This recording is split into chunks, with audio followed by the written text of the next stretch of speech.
Hello friends, स्वागत है आप सभी का बी द मास्टर में। मैं हूं जय और आज हमारे पास एक और बोर्ड आया है वेंडर के पास से, जो है P5G41CM। ठीक है, सेम बोर्ड के ऊपर वीडियो बनाने की रिक्वेस्ट बहुत टाइम पहले आई थी, और अनफॉर्चुनेटली ये बोर्ड हमारे पास नहीं आ रहा था रिपेयरिंग में, इसलिए इसके ऊपर कोई प्रॉपर वीडियो नहीं बनाया। लेकिन आज आया है तो सारी की सारी सप्लाई वगैरह के बारे में मैं आपको डिटेल्स दूंगा इसमें।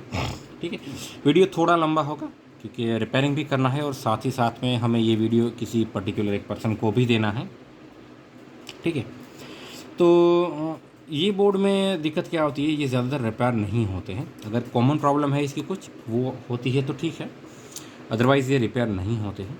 तो आज हम पूरा डायग्नोस करने वाले हैं इसको कि इसमें क्या प्रॉब्लम है और कैसे सॉल्व करते हैं, और साथ ही में इसके अलावा भी जो इस बोर्ड के बारे में कुछ बेसिक डिटेल्स है वो मैं आप सभी के साथ शेयर करने वाला हूँ। ठीक है, तो आप ओवरऑल कंडीशन देख सकती है। ये वेंडर का बोर्ड है, वैसे तो हमारे 99% बोर्ड वेंडर के ही होते हैं। ठीक है, और वेंडर में भी ये वेंडर का पर्सनल बोर्ड है, उनकी किसी रिलेटिव वगैरह का। तो उन्होंने कहा है कि आपको इसमें थोड़ा एक्स्ट्रा काम करना है और कुछ भी करके इसको रिपेयर करके देना है। ठीक है, जनरली हम हमेशा 100% ही देते हैं। हमारे यहाँ पे ऐसा नहीं होता है कि भाई वेंडर का काम हो तो हम ज़्यादा अच्छे से या फिर एक्स्ट्रा माइल काम करते हैं उस पर, और अगर कस्टमर का हो तो बेसिक चेक करके होता है तो ठीक है, वरना रिटर्न कर देते हैं। ठीक है, हमारे यहाँ दोनों केस में होता क्या है कि हम अपने एंड से मैक्सिमम ट्राई करते हैं, फिर चाहे वो वेंडर का बोर्ड हो या फिर कस्टमर का। ठीक है, कस्टमर का 99% तो हमारे पास बोर्ड होता ही नहीं है, सिर्फ और सिर्फ वेंडर का ही होता है। लेकिन इन केस अगर कोई कस्टमर का बोर्ड आता है तो भी हम फुल ट्राई करते हैं। ऐसा नहीं है कि हम वेंडर को ज़्यादा प्रायोरिटी देते हैं और कस्टमर को नहीं। ठीक है, और मुझे कुछ लोगों ने ये भी पूछा था कि आपके सभी बोर्ड वेंडर के ही होते हैं तो आप कस्टमर का काम नहीं करते। हम करते हैं कस्टमर का काम, लेकिन हमारा कस्टमर का काम बहुत कम होता है। ठीक है, हम मार्केटिंग नहीं करते और ना ही हमारी ऑफिस मेन जगह पे है, तो हमारे पास जितना भी वर्क आता है ना वो सिर्फ और सिर्फ डीलर वर्क आता है। लेकिन एंड यूज़र का वर्क आता है तो हम डेफिनेटली उनको करके देते हैं। ऐसा नहीं है कि हम सिर्फ और सिर्फ वेंडर का ही काम करते हैं। ठीक है, तो चलिए एक बिगिनर के पॉइंट ऑफ व्यू से इस बोर्ड को रिपेयर करने की कोशिश करते हैं। ठीक है, ये हमारा 24 पिन कनेक्टर है। यहाँ पे मैं हमारा 24 पिन कनेक्टर लगा देता हूँ, और मैं हमारा 4 पिन CPU का जो पावर कनेक्टर होता है 12 वोल्ट का, उसको भी लगा देता हूँ। ठीक है, हम पोस्ट कार्ड वगैरह कुछ भी नहीं लगाएंगे क्योंकि ज़्यादातर लोग जो इसको रिपेयर करते हैं, जो घर से रिपेयर करते हैं, उनके पास टूल्स वगैरह नहीं होता है, तो हम पोस्ट कार्ड वगैरह यूज़ नहीं करते। वरना मैं हमेशा मेरा जो पोस्ट कार्ड है रैम स्लॉट वाला, ठीक है, मैं आपको दिखाता हूँ, मैं ये वाली पोस्ट कार्ड से ही मोस्टली रिपेयरिंग करता हूँ। ठीक है, पर चलिए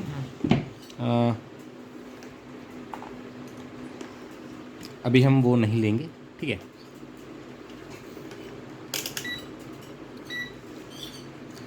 तो देखिए हमें डीलर ने रैम दी है, प्रोसेसर भी दिया है। ठीक है, ये दो चीज़ हमें डीलर ने दी है।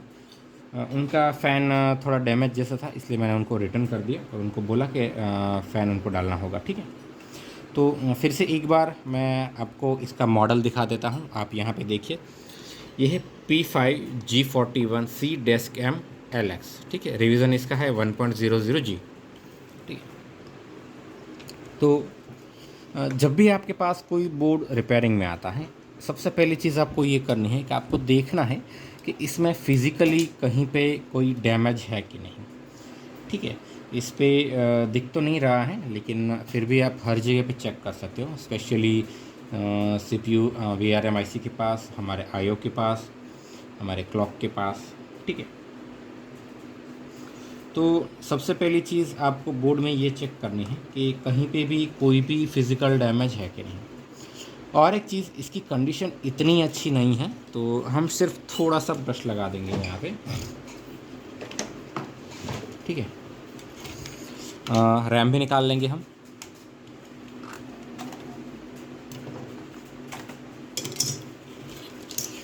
ये बोर्ड मेरे डेस्क पे 2 दिन से पड़ा है, लेकिन मुझे याद था कि इस बोर्ड का एक वीडियो रिक्वेस्ट है, इसलिए मैंने थोड़ा टाइम लिया इसमें कि भाई फ्री होके फिर बनाते हैं। इसलिए जो अर्जेंट वाला काम था उनको पहले करके दे दिया, और अभी हम चेक करेंगे। इस बोर्ड में ज़्यादातर रैम स्लॉट क्लीन करने से हो जाता है अगर ये पावर ऑन नो डिस्प्ले है, ठीक है। रिपेयरिंग में कम आता है क्योंकि अभी ये देखने को भी नहीं मिलता, इसलिए भी ये रिपेयरिंग में कम आता है। एक टाइम था जब ये रिपेयरिंग में आता था अच्छा खासा, ठीक है।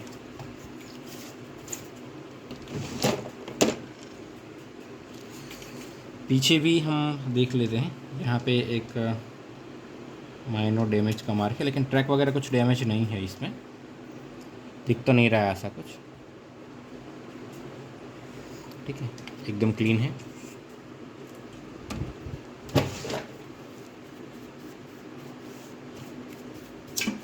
यहाँ भी थोड़ा सा क्लीन कर देते हैं क्योंकि कॉन्स्टेंटली 8-10 घंटे डेली रिपेयरिंग शुरू होता है, इसलिए क्लीनिंग का इतना टाइम नहीं होता है, ठीक है।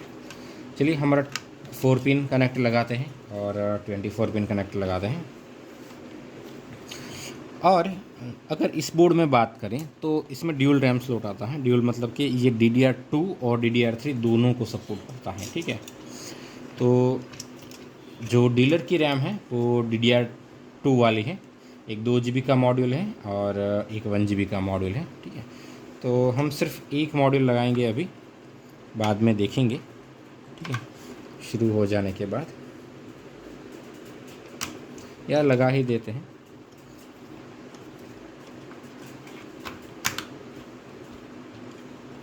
और ये हमारी एक 100% वर्किंग रैम है DDR2 की, ठीक है। सबसे पहले यूज़र के रैम में ही हम चेक करेंगे, सॉरी डीलर के। ये हमने हमारा VG लगा दिया, ठीक है। अभी जनरली पावर देने से पहले, अभी पावर सारा बंद है, हम क्या चेक करेंगे, हम जो मेन मॉसफेट है उनको एक बार चेक करेंगे, ठीक है। हमारा LDO चेक करेंगे, शॉर्ट तो नहीं है, ठीक है। तो मैं बजर मोड पे सेट कर देता हूँ ताकि आप बीप सुन पाएँ, और चेक करते हैं, ठीक है। ये शॉर्ट नहीं है, ये लीडिंग आ रहा है, आप देख सकते हैं 23, ये प्रोसेसर लगा है इसलिए आ रहा है। मैं आपको डायोड मोड पे इसकी रीडिंग दिखा देता हूँ क्योंकि वो ज़्यादा सही रहेगा, ठीक है। मैं प्रोसेसर को निकाल देता हूँ और देखिए, सबसे पहले हम एक प्राइमरी मॉसफेट चेक करते हैं। तो आप देख सकते हैं इसका रीडिंग 400 के अप आ रहा है, सही है। उसके बाद हम हमारा जो सेकेंडरी मॉसफेट है उसको चेक करते हैं, ठीक है।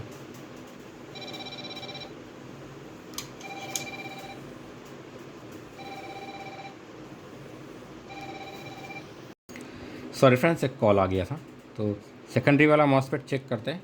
मैं बेसिकली अभी वीडियो इसलिए नहीं बना रहा हूँ क्योंकि बहुत सारे प्रोजेक्ट एक साथ शुरू है और कॉल कॉन्स्टेंटली होते हैं क्योंकि मल्टीपल इंजीनियर को हैंडल करना होता है। आप देखिए मल्टीमीटर पे 400 का रीडिंग आ रहा है, तो ये हमारा सेकेंडरी मॉसफेट भी रेडी है।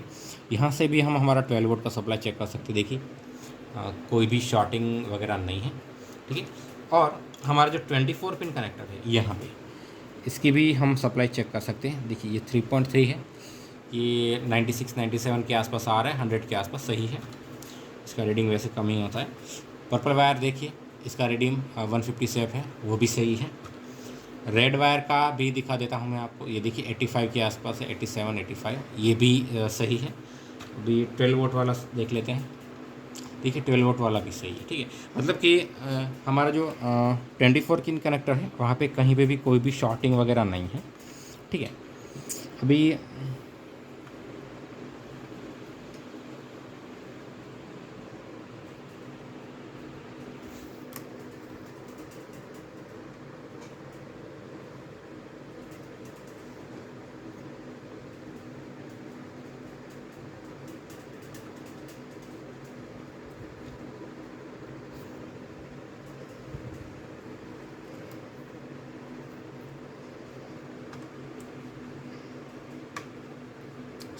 कहीं पे भी कोई भी शॉर्टिंग वगैरह नहीं दिख रहा है, ठीक है। अब क्या चेक करेंगे, हमारा VRM तो चेक हो गया बेसिकली कि शॉर्टिंग वगैरह कुछ नहीं है। रैम का जो आउटपुट है, ये रैम का इनपुट है, हाँ ये आउटपुट है, ये भी शॉर्टिंग नहीं है, ठीक है। जब भी आपको इम्पीडेंस चेक करना है तब आप रेड प्रोब को ग्राउंड कीजिए और ब्लैक प्रोब से चेक कीजिए, ठीक है। तो देखिए यहाँ पे भी कोई भी शॉर्टिंग नहीं है, इम्पीडेंस जो है वो एकदम सही है, कोई इशू नहीं है। ठीक है, सही से मैं आपको दिखा देता हूँ, देखिए।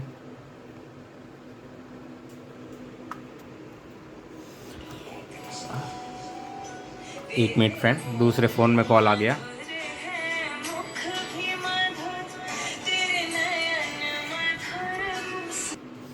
सॉरी फ्रेंड, फिर से कॉल आ गया उसके लिए। ठीक है, तो हम जनरली क्या चेक कर रहे थे, इसमें एक पिन भी डैमेज है, मैं पहले वो सही कर लेता हूँ। ठीक है,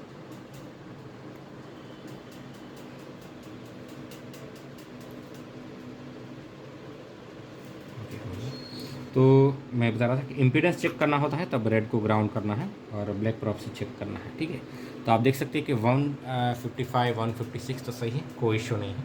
ठीक है, इसके बाद हमारे ये जो दो मॉसफेट है, ठीक है, उनका आउटपुट इम्पीडेंस हम चेक करते हैं।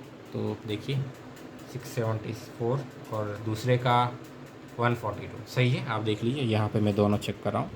फिर से यहाँ पे एक हमारा VRM बना हुआ है, इसका रीडिंग आप देखिए 019 आ रहा है। ठीक है, और मैं अगर ग्राउंड टू ग्राउंड दिखाऊँ तो 6 आ रहा है। ठीक है, तो है लो होगा क्योंकि चिपसेट के लिए ये सप्लाई बन रहा है। ठीक है, फिर ये GMCH VTT वाला है, इनपुट सही है, इसका आउटपुट भी आप देखिए। ठीक है, देखिए यहाँ पे अगर प्रोसेसर लगा हुआ होगा, ठीक है, फिर आप आउटपुट चेक करोगे तो ये आपको लो मिलेगा। ठीक है, देखिए ये थोड़ा लो हो गया है। ठीक है, और प्रोसेसर नहीं होगा तब ज़्यादा मिलेगा। उसी तरह हम जब हमारा सेकेंडरी मॉसफेट का इम्पीडेंस चेक करते हैं तब देखिए अगर प्रोसेसर लगा है तो ये सिर्फ 50 51 50 दिखा रहा है, और अगर मैं प्रोसेसर निकाल लूँगा इसका, ठीक है, तो आप इम्पीडेंस अभी देखिए ये बढ़ के 400 अप हो गया। ठीक है, तो कभी कभार क्या होता है कि हम प्रोसेसर के साथ चेक करते हैं तो शॉर्टिंग नहीं है, आप देख सकते हैं। अगर प्रोसेसर है फिर भी 50 आ रहा है तो ओके है, शॉर्टिंग होगा तो बहुत ही लो वैल्यू होगा। ठीक है, इसके अलावा शॉर्टिंग के लिए यहाँ पे देखिए LDO है, इसको भी चेक कर लेते हैं। ठीक है, यहाँ पे भी कोई भी शॉर्टिंग नहीं है इस LDO पे, देखिए यहाँ पे। ठीक है, साथ ही में हमारी बायोस की पिन नंबर 8 पे भी हमें कोई भी शॉर्टिंग नहीं मिल रहा है। देखिए 303 का इम्पीडेंस है। तो ओवरऑल अगर शॉर्टिंग के लिए बात करें, यहाँ पे कॉली है, उसका भी इम्पीडेंस देखिए ज़्यादा है। ठीक है, तो शॉर्टिंग वगैरह कहीं पे भी कुछ नहीं है। क्रिस्टल की दोनों पॉइंट्स चेक कर लेते हैं। यहाँ पे 812 है और यहाँ पे 10 812।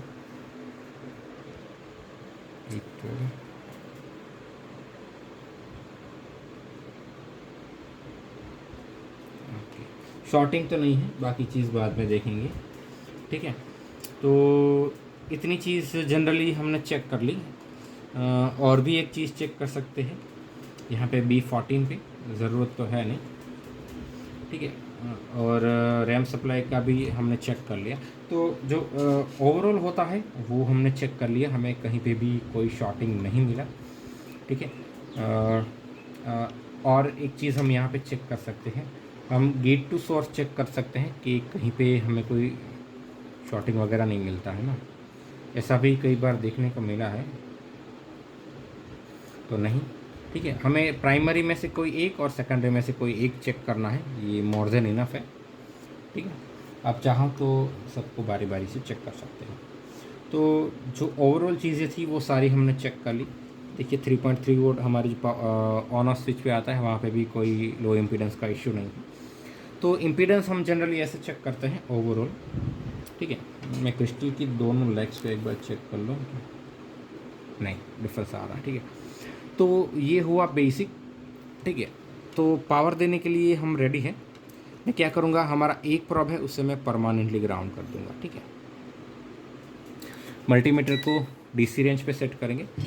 ठीक है, और यहाँ पे हम वोल्टेज चेक करना स्टार्ट करेंगे। सबसे पहले जनरली क्या होता है कि हमारा पर्पल वायर से यहाँ पे हमारा वोल्टेज आएगा। ठीक है, वहाँ से उसके आउटपुट से हमारे रैम के इनपुट में, और ये हमारा एक VRM सेक्शन है, 2 मॉसफेट कॉइल कैपेसिटर से बन के एक वोल्टेज रेगुलेटर बन रहा है, और इसका जो आउटपुट है ये हमारी रैम के लिए है, ठीक है। और भी बहुत सारी जगह पे इसका आउटपुट जाता है। देखिए मैं आपको बजर मोड में पहले कुछ चेक करवा देता हूँ।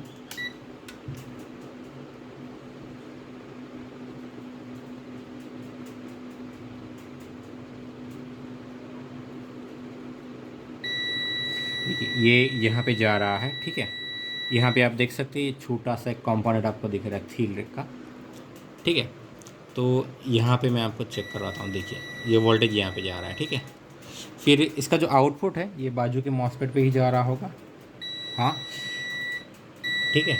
यही चीज़ हमारे रैम सेक्शन का जो मेन मॉसफेट है उसका इनपुट है, और यहाँ से हमारा जो सप्लाई आउट हो रहा है वो कहाँ जा रहा है देखते हैं।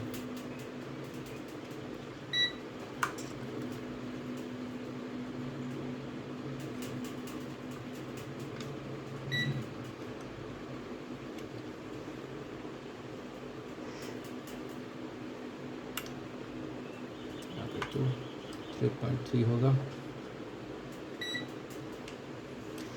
डायरेक्टली यहाँ पे नहीं जा रहा है, इसमें जाना चाहिए।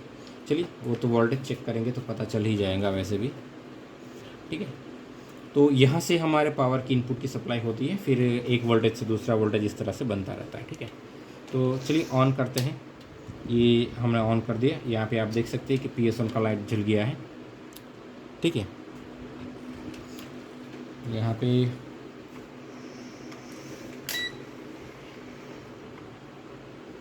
देखिए यहाँ पे हमें 3.3 वोल्ट मिल रहा है, ठीक है। बिना पावर ऑन किए यहाँ पे हमें 3.3 वोल्ट मिल रहा है।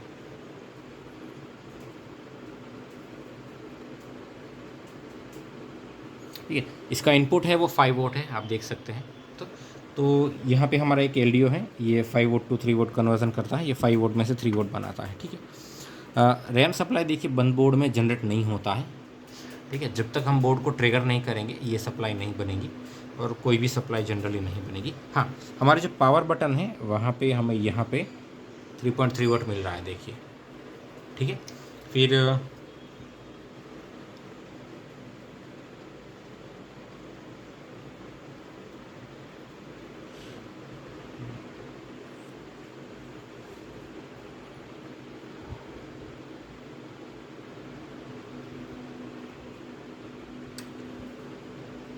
एक मिनट फ्रेंड्स, सॉरी फ्रेंड, बाहर से कस्टमर आ गया था। तो मैं आपको लास्ट में क्या दिखा रहा था, हाँ, रैम सप्लाई तो बिना पावर ऑन किए बनेगा नहीं, ना ही हमारा कोर सप्लाई बिना पावर ऑन किए बनेगा, ठीक है। देखिए यहाँ पे कहीं भी आपको कोई सप्लाई नहीं मिलेगा, ठीक है। यहाँ पे एक LDO है हमारा, ठीक है। इसका इनपुट 5 वोल्ट होता है, आप देख लीजिए, और इसका जो आउटपुट है ये 3.3 वोल्ट होता है, ठीक है। हमारा जो पावर बटन है उसके ऊपर भी हमें 3.3 वोल्ट की सप्लाई मिलती है, देख लीजिए आप, ठीक है। और एक और चीज़ जो आपको डायरेक्टली चेक करनी है सिर्फ पावर देके, कहीं कोई ब्रिज, IO, साउंड या फिर लैन आई से आपकी हीट तो नहीं हो रही है, ठीक है। ये चीज़ें आपको चेक करनी है। साथ ही में हमारी बायोस की पिन नंबर 8 पे देखिए हमें 3.3 वोल्ट मिल रहा है, तो ये भी हमें मिलना चाहिए, ठीक है। इसके अलावा यहाँ पे 290 मिल रहा है, और यहाँ पे 140, चलो सही है। फिर हाँ, हमारे PCI स्लॉट के B14 पे हमें 3.3 वोल्ट स्टैंड बाई मिलना चाहिए, वो मैं आपको दिखा रहा था।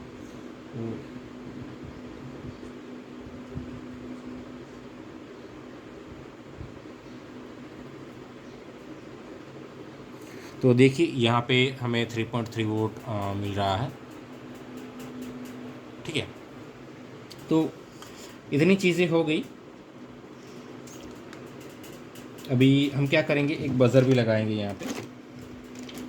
बज़र तो मोस्टली होता है, नहीं होगा तो भी चलेगा, कोई इशू नहीं, हम लगाते हैं। मैं कोई पोस्ट कार्ड नहीं लगा रहा हूँ, देखिए बिना पोस्ट कार्ड के ही चेक करने वाले हैं, ठीक है। तो ट्रिगरिंग करेंगे और देखते हैं क्या होता है। मैं एक फ़ैन भी यहाँ पे ले लेता हूँ, क्योंकि फ़ैन से एटलीस्ट पता चलेगा, अगर ऑन होगी ऑन द स्पॉट ऑफ हो रहा है तो दिखेगा, ठीक है।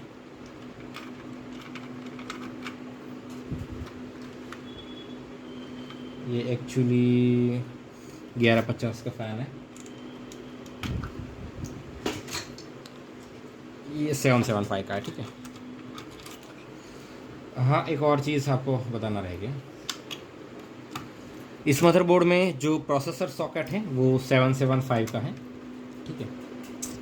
एक और चीज़ आपको देखनी है कि यहाँ पे कोई पिन वगैरह डैमेज है कि नहीं, जैसे कि पहले ये एक पिन मुड़ा हुआ था, उस वजह से भी शायद हो सकता है कि प्रॉब्लम हो, पता नहीं है। और प्रोसेसर के नीचे भी हमें चेक करना है कि यहाँ पे कोई रस्टिंग कार्बन या फिर कभी कभार क्या है यहाँ पे हम जो सोल्डर पेस्ट हमारी जो थर्मल पेस्ट लगाते हैं वो लग गई होती है, यहाँ पे भी कभी कभार सेम चीज़ होती है, ठीक है। तो मैं आपको एक और चीज़ सिखा देता हूँ, अगर आपको इसे क्लीन करना है तो आप ऊपर से नीचे की साइड इसके सॉकेट को क्लीन कर सकते हैं, ठीक है, इस तरह से। इसकी सारी की सारी पिन एक साइड होती हैं इसलिए, लेकिन इस सॉकेट को छोड़ के अगर 1151 है, 1150 है, 1155 है, 1156 है, तो उस सॉकेट में आपको इस तरह से ब्रश नहीं लगाना है, ठीक है। मैंने कई वीडियोस में दिखाया है, वहाँ पे आपको ब्रश कैसे लगाना है, ठीक है। तो चलिए, इतना काफ़ी है, बाद में देखेंगे अगर प्रोसेसर सॉकेट के ऊपर क्वेरी आती है तो, ठीक है। तो देखिए, मैं यहाँ पर फ़ैन भी लगा देता हूँ ताकि हमें एटलीस्ट ये पता चल पाए कि हमारा ट्रिगरिंग हो रहा है कि नहीं। तो मुझे नहीं पता डीलर ने क्या बोला था, ठीक है, कि क्या प्रॉब्लम है इसके अंदर, और अगर बोला है तो मुझे याद नहीं है। यहाँ पे आप देख सकते हैं किसी ने ऑलरेडी काम किया हुआ है, देखिए ये दोनों मॉसफेट पे, ठीक है। इसका गेट और सोर्स आप देखिए, ठीक है, यहाँ पे भी काम हुआ है और यहाँ पे भी काम हुआ है। तो अरे यार, फिर से कॉल आ गया फ्रेंड, 1 मिनट दीजिए मुझे। चलिए, कॉल ख़त्म किया, अभी देखते हैं कहाँ हम ट्रिगरिंग करने वाले थे, ठीक है। सब कुछ बेसिकली ओके है, कुछ भी चेक करने की ज़रूरत है नहीं। तो चलिए सीधा ही ट्रिगरिंग करते हैं और देखते हैं कि इसका एक्चुअल कंडीशन क्या है, ठीक है। तो यहाँ पे इसका फ्रंट पैनल है यहाँ पे, और ये फर्स्ट पिन ग्राउंड है और सेकंड पिन हमारा 3.3 वोल्ट है। तो इन दोनों पिन को टच करेंगे तो ये ऑन नहीं हुआ, अच्छा हो गया, चलो ठीक है। तो अभी क्या करेंगे, सारी की सारी सप्लाई चेक करेंगे। देखिए, सबसे पहले तो यहाँ पे तो स्टैंड बाय तो आ रही रहा था, इसका आउटपुट 5 वोल्ट आ रहा है, आप देखिए, ठीक है। यही 5 वोल्ट इस मॉसफेट के ड्रेन पे जा रहा है, देखिए, और हमारा रैम सेक्शन का जो मेन मॉसफेट है उसके ड्रेन पे भी जा रहा है, ठीक है। अब हमारा मेन मॉसफेट और सेकेंडरी मॉसफेट दोनों बारी बारी से स्विचिंग करके दोनों के बीच से आउटपुट निकालेगा। देखिए, आउटपुट ज़्यादा है, 2.1 वोल्ट है, जबकि इसका 1.8 आना चाहिए, ठीक है। बहुत ज़्यादा है, इतना ज़्यादा तो नहीं होना चाहिए, पर खैर देखते हैं। यहाँ पे देखिए, फिर 3.1 का इनपुट है और इसका आउटपुट भी हम चेक करेंगे, इसका आउटपुट 2.4 है, ठीक है, और इसका इनपुट 2.4 होगा, ठीक है। और इसका जो आउटपुट है ये अप्रॉक्सीमेट हमें 1.5 वोल्ट मिलना चाहिए, एक मिनट, ओके, लेकिन ये ऑलमोस्ट 1.7 वोल्ट मिल रहा है। चलिए, कोई इशू नहीं। एलडीओ सप्लाई यहाँ पे जो है वो तो मैंने आपको ऑलरेडी दिखा दी है।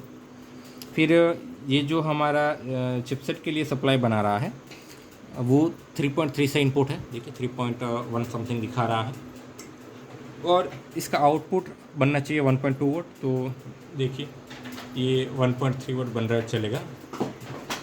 ये हमारी वीडीटी सप्लाई है, इसका इनपुट 3.3 वोल्ट है, सही है, और इसका जो आउटपुट है ये देखिए 2.2 वोल्ट दिखा रहा है, ठीक है।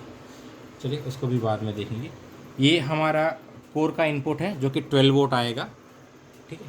ये 12 वोल्ट सीधा ही इस हमारे 12 वोल्ट कनेक्टर से आता है, यहाँ पे जो हमें 12 वोल्ट मिल रहा है, ये 12 वोल्ट सीधा ही, ये 12 वोल्ट सीधा ही हमारे प्राइमरी मॉसफेट के गेट के साथ कनेक्टेड होता है, ठीक है। और हमारा प्राइमरी मॉसफेट का जो आउटपुट है सोर्स, वो हमारे सेकेंडरी मॉसफेट के गेट से ड्रेन से कनेक्टेड होता है, और यहाँ से हमारा आउटपुट होता है। देखिए, ये आउटपुट भी 2.2 वोल्ट है, ठीक है। तो सप्लाई थोड़ी ज़्यादा बन रही है, चिपसेट भी हीट हो रहा है, थोड़ा ज़्यादा हीट हो रहा है। चलिए कोई नहीं, ठीक है। हमारा बीप नहीं बज रहा है, ठीक है। बजर में हम हमारा सेल वोल्टेज चेक कर लेते हैं कितना है। देखिए 2.93 वोल्ट समथिंग हमारा वोल्टेज है, ठीक है। तो बेसिक जितने भी वोल्टेजेस हैं वो सारे के सारे बन रहे हैं।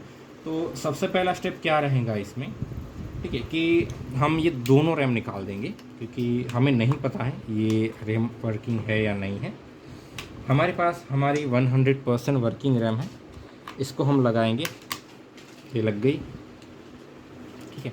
हमें ये भी नहीं पता कि कहीं पे वीजी आउट का प्रॉब्लम तो नहीं है ना इसमें, तो हम एक कीबोर्ड भी लगा देंगे साथ में, ठीक, श्योरिटी के लिए। चलिए अभी इसको ऑन करते हैं और देखते हैं हमारी रैम सप्लाई।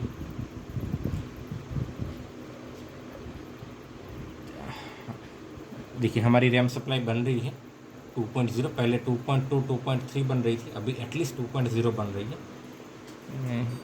और ये बीप बच गया, ठीक है। तो इस बोर्ड में एक्चुअली कोई भी प्रॉब्लम नहीं है, ठीक है। मैंने कहा था कि इस बोर्ड में ज़्यादातर रैम स्लॉट को क्लीन करने से ही प्रॉब्लम सॉल्व हो जाता है, ठीक है। तो वाकई में सिर्फ़ और सिर्फ इतना ही प्रॉब्लम था, ठीक है। चलिए इसको बंद करते हैं और उनकी जो दो रैम है, पहले यही रैम हम बाजू वाले रैम स्लॉट में लगा के चेक करते हैं, ठीक है, DDR2 वाला, कि सही है कि नहीं। डिस्प्ले आने में थोड़ा डिले हुआ, कोई इश्यू नहीं, वेट करेंगे कुछ सेकंड, ठीक है। हो सकता है कभी कभार डिस्प्ले आ रहा हो, कभी ना आ रहा हो, कि हमारा चिपसेट तो हीट हो ही रहा है।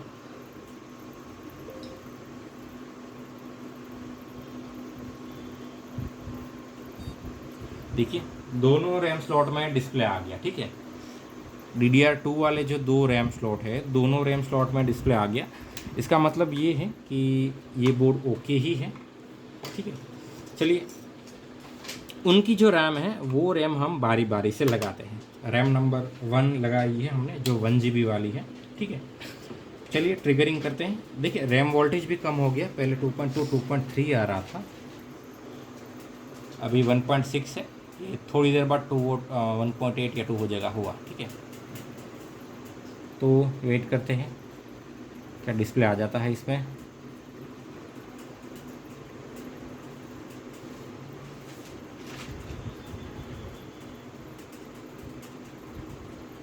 नहीं, डिस्प्ले नहीं आ रहा है इसमें,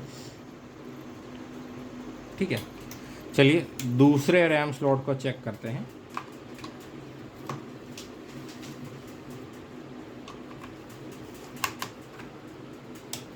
सॉरी दूसरा रैम स्लॉट नहीं, सॉरी दूसरी रैम को, ठीक है।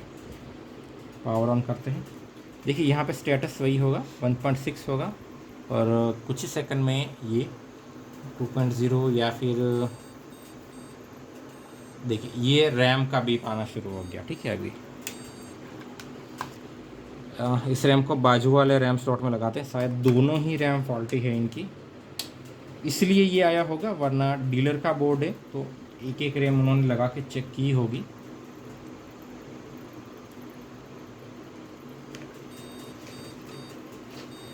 ठीक है, रैम भी बज रहा है। ये वाली उनकी जो रैम है इसको भी हम दूसरे रैम स्लॉट में लगा के चेक करते हैं और देखते हैं कि इससे क्या रिज़ल्ट होता है।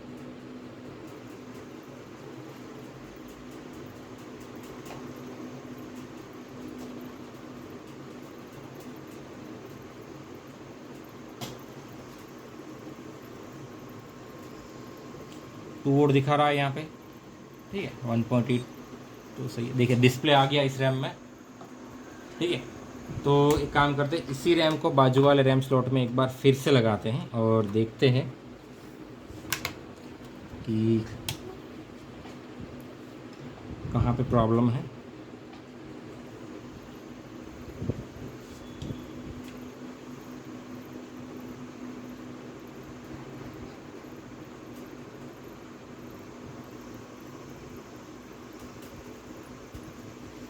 नहीं, डिस्प्ले नहीं आ रहा है, ठीक है। और आ गया डिले हुआ लेकिन आ गया। तो ये जो 1 GB वाली रैम है वो ओके है। 2 GB रैम जो है उसको फिर से लगाते हैं और चेक करते हैं, ठीक है। इसको क्लीन करेंगे थोड़ा सा, कॉटन वगैरह से कर सकते हो वरना ऐसे कर सकते हो, ठीक है। आजू बाजू में कैपेसिटर वगैरह तक आपका प्रेशर नहीं पहुंचना चाहिए।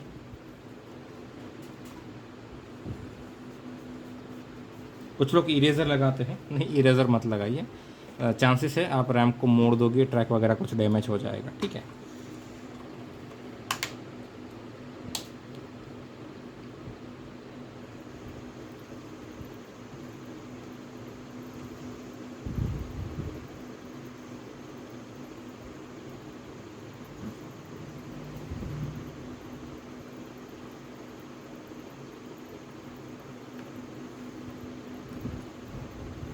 इसमें देखिए सप्लाई ज़्यादा बन रही है, 2.2 बन रही है, ठीक है। और जो वर्किंग रैम है इसमें 2 वोट ही बन रहा है, तो ये डेफिनेटली कुछ लोचा वाली रैम है। दूसरे रैम स्लॉट में भी लगाते हैं और हम वोल्टेज मॉनिटरिंग करेंगे। अब डायरेक्ट मल्टीमीटर पे ही चेक फोकस कीजिए, मैं ऑन करता हूँ और दिखाता हूँ। ये बोर्ड ऑन हो गया, ये 1.646 है।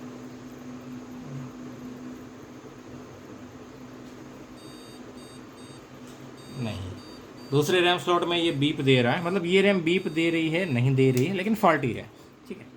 तो अरे यहाँ पे भी ये गर्म हो रहा है ज़्यादा। चिपसेट तो गर्म हो ही रहा है, यहाँ पे जो मॉसफेट वगैरह है वो भी गर्म हो रहा है, मेरा हाथ टच हुआ तो 2 रीज़न हो सकते हैं। एक तो ये ड्राइवर प्रॉब्लमेटिक है हमारे चिपसेट का, या फिर चिपसेट ज़्यादा करंट ड्रॉ कर रहा है, ठीक है।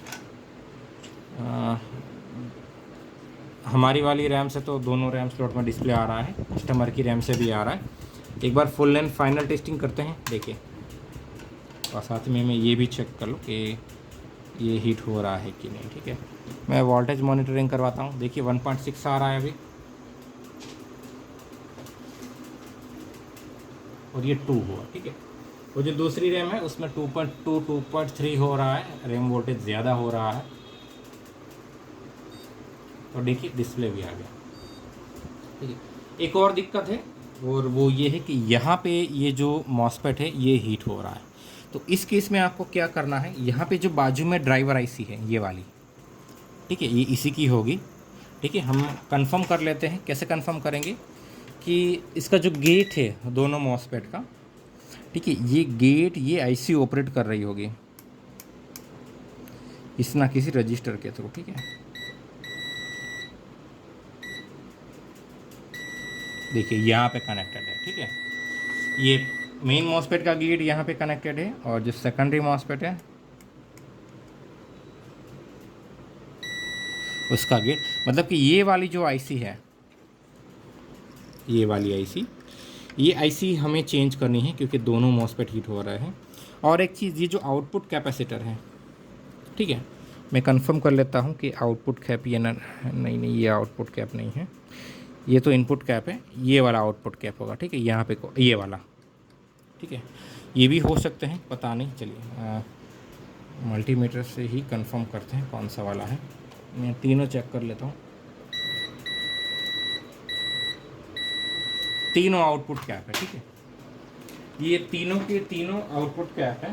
तो अगर इन कैप में कोई लीकेज आ गया तो भी होगा क्या कि ये कैप करंट को ग्राउंड करेंगे, ज़्यादा करंट ड्रॉ होगा यहाँ से, और उस वजह से स्विचिंग हाई होगा और आपके ये मॉसफेट हीट हो रहे होंगे। तो हम वेंडर को रिटर्न करने से पहले ये आईसी चेंज कर देंगे, और अगर फिर भी प्रॉब्लम सॉल्व नहीं हुआ तो ये जो कैप है ये चेंज करके देंगे। इतना ही हम यहाँ पे कर सकते हैं, ठीक है। फिर भी अगर ये हीट हो रहे हैं तो हमारा चिपसेट है वो ज़्यादा करंट ड्रॉ कर रहा है, ठीक है। तो ये इसकी सारी सप्लाई वगैरह थी जो मैंने आपको समझा दी कौन कौन सी आती है, ठीक है। और कोर बन रहा है, डिस्प्ले भी आ रहा है, मतलब उनका प्रोसेसर तो सही है, प्रोसेसर में कोई दिक्कत नहीं है, ठीक है। तो इतनी चीज़ जनरली आपको इस बोर्ड में चेक करनी होती है। अगर इतने से नहीं होता है तो फिर आपको थोड़ा एक्स्ट्रा काम करना पड़ेगा, जो कि कॉम्प्लिकेटेड केस हो जाता है। इस बोर्ड में सबसे ज़्यादा प्रॉब्लम क्या आती है वो मैं आपको बता दूँ। इस बोर्ड में ये जो रैम सप्लाई है, सॉरी रैम है, वो डिटेक्ट नहीं होती कार्बन वगैरह की वजह से, रैम हिल जाना ऐसा प्रॉब्लम होता है। इसको छोड़ के ये वाला जो आईसी है, ये हमारी जो सप्लाई है, इस सप्लाई में प्रॉब्लम होता है, ठीक है। तो उस केस में हमें क्या करना है, अगर हमारा यहाँ पे सप्लाई नहीं बन रहा है तो हम गेट की फ्रीक्वेंसी चेक करेंगे। अगर फ्रीक्वेंसी मिल रही है तो मॉसफेट में प्रॉब्लम है या फिर आउटपुट सेक्शन में प्रॉब्लम है। फ्रीक्वेंसी नहीं बन रही है तो हमारा ये जो आईसी है, ठीक है, यहाँ पे इसकी हम रिक्वायरमेंट चेक करेंगे। अगर इसकी रिक्वायरमेंट ओके है, फिर भी ये दोनों मॉसफेट को स्विचिंग नहीं करवा रहा है, तो हम ये आईसी चेंज कर देंगे, ठीक है। तो यही प्रॉब्लम सबसे ज़्यादा आती है। और ये वाला जो मॉसफेट है वीटीटी का, इसमें होता क्या है कि इनपुट में सप्लाई होता है, गेट पे भी सप्लाई होता है, लेकिन आउटपुट नहीं होता है। तो इस केस में आप इसको चेंज कर दीजिए, आपका काम बन जाएगा, ठीक है। बाकी वीआरएम में शॉर्टिंग का केस तो जनरली होता है, प्राइमरी सेकेंडरी कोई भी, ठीक है। इसके अलावा अगर कोई प्रॉब्लम आता है ना, तो क्लॉक आईसी का आता है। कि क्लॉक आईसी मिलता तो नहीं है, तो इसका प्रॉब्लम आया तो फिर रिपेयरिंग कॉम्प्लिकेटेड हो जाता है। ये आईसी आराम से मिल जाती है, मॉसफेट भी आराम से मिल जाते हैं, रैम क्लीनिंग करके आप चेक कर सकते हो। यहाँ पे मैंने कभी भी कोई प्रॉब्लम नहीं देखी, तो पता नहीं यहाँ पे काम क्यों किया है। ठीक, हो सकता है कि ये ड्राई शोल्ड हो गया होगा, तो उसी वजह से किया, क्योंकि इन दोनों को तो चेंज करने की ज़रूरत ही नहीं, ये कभी ख़राब नहीं होते, ठीक है। और इसमें एक प्रॉब्लम आता है ओवर करंट प्रोटेक्शन वाले जो एरर आती है, वो यूएसबी नहीं चलना। तो उस केस में आपको क्या करना है कि यूएसबी की जो प्रोटेक्शन है उसमें से चेक करना है कि कौन सा वाला प्रोटेक्शन फॉल्टी है। देखिए यहाँ पे भी एक प्रोटेक्शन है, ये वाला, ठीक है। देखिए यहाँ पे, अच्छा सही से दिख रहा है, यहाँ पे एक, यहाँ पे भी है, ठीक है। तो इनकी प्रॉब्लम आती है। और आती है बायस की प्रॉब्लम, ठीक है। बायस की प्रॉब्लम इसमें बहुत ज़्यादा आती है। तो बायस आपको इसकी ऑफिशियल साइट से मिल जाएगा, ठीक है। या फिर आप अगर किसी पेड ग्रुप में ज्वाइन हो तो वहाँ से ले सकते हो, लेकिन नॉर्मल पर्सन पेड ग्रुप में ज्वाइन नहीं होते, तो ऑफिशियली आपको इसकी ऑफिशियल साइट से भी बायोस मिल जाएगा, ठीक है। हमारे यहाँ से आपको पेड बायोस मिल जाएंगे सारे के सारे। अगर आपको कोई भी बायोस, बोर्ड व्यू या फिर स्कीमेटिक चाहिए तो हमारे यहाँ से मिल जाएगा, ठीक है। तो ऑन बोर्ड डिस्प्ले आ रहा है, कीबोर्ड में डिटेक्शन हो रहा है कि नहीं वो मैं चेक कर लूँ, क्योंकि इस बोर्ड में यूएसबी का बहुत ज़्यादा प्रॉब्लम होता है, ठीक है। तो उसकी वजह से फिर ये वापस आएगा कि भाई बोर्ड तो ऑन हो गया लेकिन यूएसबी नहीं चल रहा है, सॉरी।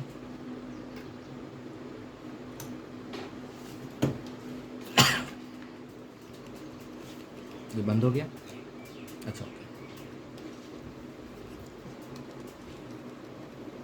बिप भी बजेगा वैसे तो।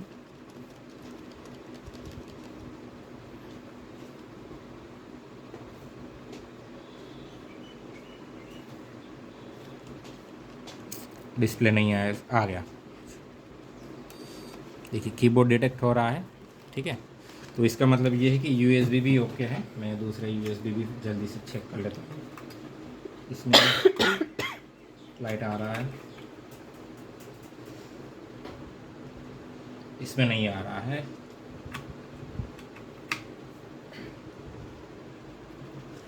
ये दोनों यूएसबी काम नहीं कर रहा है, ठीक है। ऊपर के जो दो यूएसबी हैं वो काम नहीं कर रहे हैं, लेकिन हम जल्दी से चेक कर लेते हैं कि क्या उसमें प्रॉब्लम है। फैन लगा देंगे तो थोड़ा टाइम ज़्यादा हम इसको डायग्नोस कर पाएंगे। देखिए कभी कभार रिस्टार्ट होने के बाद आ जाती है कनेक्टिविटी। तो चलिए देखते हैं कि क्या है।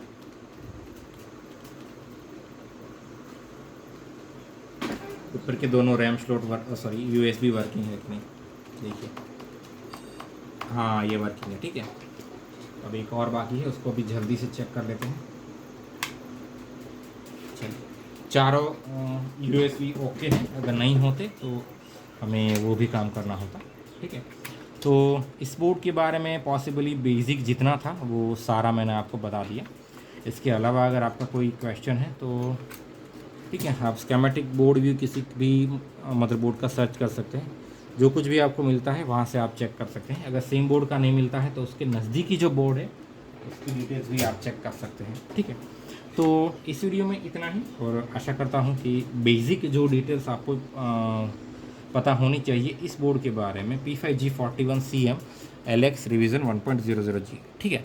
तो आपको पता चल गई होगी। और मुझे पहले तो देखना पड़ेगा किसने ये वीडियो रिक्वेस्ट किया था, तो उनको पर्टिकुलरली मैं लिंक सेंड कर दूँगा और बाकी यूट्यूब पर डाल दूँगा, तो आप सब भी देख पाओगे कि एग्जैक्टली इसमें क्या क्या चेक करना होता है, क्या प्रॉब्लम होता है। ठीक है, फिर से एक बार आपको बता दूं कि पर्टिकुलर इस बोर्ड में सबसे ज़्यादा प्रॉब्लम होती है रैम स्लॉट को क्लीन करने की। ठीक है, पता नहीं क्यों पर डिस्प्ले नहीं आता है। आप रैम क्लीन करके लगाओ तो डिस्प्ले आ जाता है। बायोस का प्रॉब्लम होता है इसमें बहुत ज़्यादा। यूएसबी नहीं चलने का, ओवर करंट का प्रॉब्लम होता है इसमें बहुत ज़्यादा। इन 3 प्रॉब्लम को छोड़ के अगर कोई प्रॉब्लम होता है ना, तो आपका चिपसेट का सप्लाई ये नहीं बनता है और VRM शॉर्टिंग वाला होता है। PWM IC बहुत ही कम शॉर्ट होता है इसका। ठीक है, मॉस्फेटिक शॉर्ट होता है, आप चेंज करोगे प्रॉब्लम सॉल्व हो जाएगा। ठीक है, रैम सेक्शन में इसमें 99% प्रॉब्लम नहीं आता है, फिर भी आता है तो आप आसानी से सॉल्व तक कर पाओगे इसको। ठीक है, और कुछ है नहीं इस बोर्ड में देखने लायक। फ्यूचर में अगर सेम बोर्ड में कोई दूसरी क्वेरीज होगी तो भी मैं आपको दिखाऊंगा। ठीक है, और कई लोगों ने बोला कि भाई आप थोड़े लंबे वीडियो रिकॉर्ड कीजिए, तो दिक्कत ये होती है कि कॉल बहुत ज़्यादा आते हैं, लंबे वीडियो रिकॉर्ड नहीं कर सकते हैं। ये तो पर्टिकुलर रिक्वेस्ट था और सोचा चलो बना देते हैं। ठीक है, तो आशा करता हूँ कि इस वीडियो को देख के आपको बहुत कुछ सीखने को मिला होगा। And thanks for watching.